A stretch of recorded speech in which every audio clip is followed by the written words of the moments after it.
De la part de celui qui est, qui était et qui vient. 14. Révélation 14.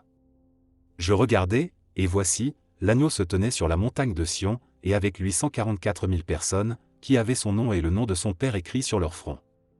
Et j'entendis du ciel une voix, comme un bruit de gros eaux, comme le bruit d'un grand tonnerre, et la voix que j'entendis était comme celle de joueurs de harpe jouant de leur harpe. Et ils chantent un cantique nouveau devant le trône, et devant les 4 êtres vivants et les vieillards. Et personne ne pouvait apprendre le cantique, si ce n'est les 144 000, qui avaient été rachetés de la terre. Ce sont ceux qui ne se sont pas souillés avec des femmes, car ils sont vierges, ils suivent l'agneau partout où il va.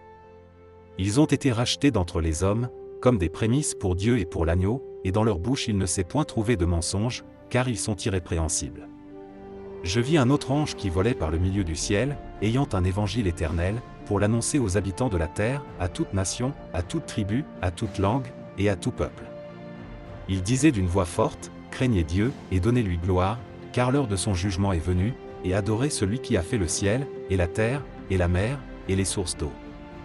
Et un second ange suivit, en disant, elle est tombée, Babylone la grande, qui a abreuvé toutes les nations du vin de la fureur de son impudicité.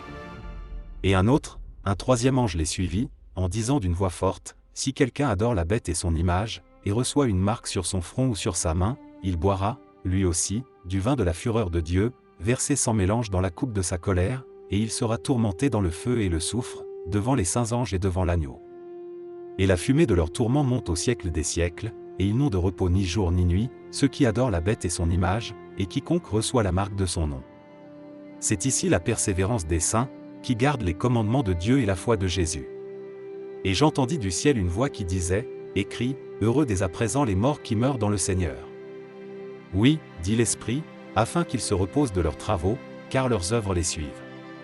Je regardai, et voici, il y avait une nuée blanche, et sur la nuée était assis quelqu'un qui ressemblait à un fils d'homme, ayant sur sa tête une couronne d'or, et dans sa main une faucille tranchante.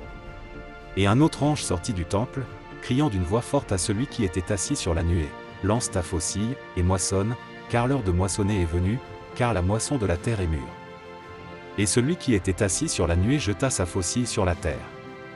Et la terre fut moissonnée. Et un autre ange sortit du temple qui est dans le ciel, ayant, lui aussi, une faucille tranchante.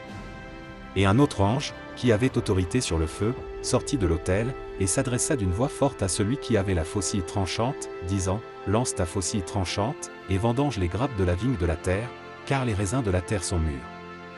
Et l'ange jeta sa faucille sur la terre. Et il vendangea la vigne de la terre, et jeta la vendange dans la grande cuve de la colère de Dieu.